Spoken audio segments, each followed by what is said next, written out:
Perkenalkan, nama lengkap saya Octavianus Fotis, biasa disapa Fian, dengan NPM 212200173, Fakultas Ilmu Sosial dan Ilmu Politik, Program Studi Ilmu Pemerintahan, semester 2 kelas D.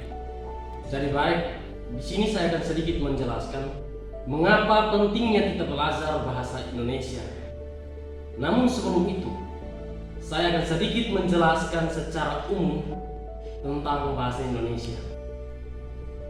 Bahasa adalah kemampuan yang dimiliki manusia untuk berkomunikasi dengan manusia lainnya menggunakan tanda, misalnya kata dan gerakan. Sedangkan secara umum, bahasa adalah sistem lambang bunyi ujaran yang digunakan untuk berkomunikasi dengan masyarakat pemakaiannya. Bahasa Indonesia merupakan bahasa nasional dan bahasa pemersatu bangsa Indonesia. Peristiwa Sumpah Pemuda merupakan tonggak lahirnya bangsa Indonesia sebagai bahasa persatuan. Setiap bulan Oktober diperingati sebagai bulan bahasa, sebagai bentuk mengenang peristiwa Sumpah Pemuda pada tanggal 28 Oktober 1928. Jadi menurut saya, pentingnya belajar bahasa Indonesia karena kita hampir setiap saat tidak terlepas dari yang namanya aktivitas berbahasa atau berkomunikasi.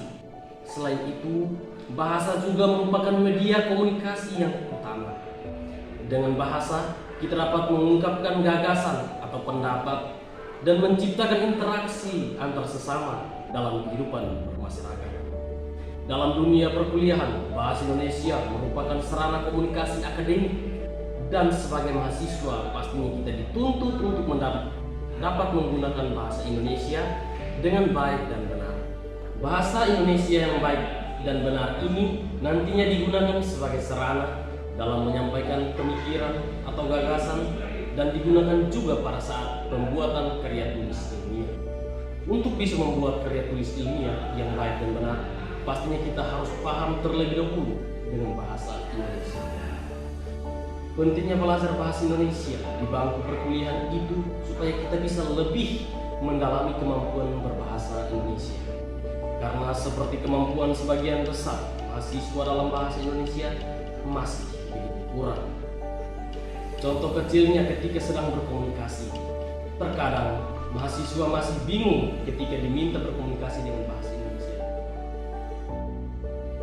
Inilah sedikit penjelasan singkat dari saya.